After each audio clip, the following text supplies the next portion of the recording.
பயன்பட முடியும். எவரையும் மேன்மைப்படுத்தவும் பலப்படுத்தவும் அவருடைய கரத்தினால் ஆகும். குயவனுடைய கையிலே அவன் வரைந்து கொண்டிருக்கிற பாத்திரம் அவன் கையிலே கெட்டு போயிற்று. கெட்டு போன அந்த பாத்திரத்தை தூக்கி வீசாம அந்த பாத்திரத்தை தன்னுடைய மனதிலே இருக்கிறது போல மறுபடியும் வரைந்து கொண்ட கர்த்தர் இந்த திருச்சபையிலே உலாவுகிறார். இந்த சத்தத்தை கேட்கிற ஜனங்கள் மத்தியிலே உலாவுகிறார். கர்த்தர் மறுபடியும் உன்னை கட்டப் போகிறார். கர்த்தர் மறுபடியும் உன்னை கட்டுவேன் என்று வாக்கு கொடுக்கிறார்.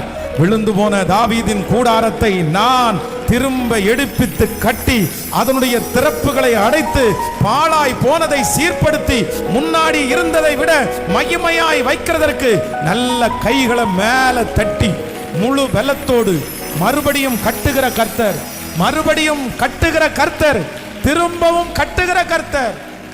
அவர் மறுபடியும் நம்மை தூக்கி எடுப்பதற்கு கர்த்தர் ஆசை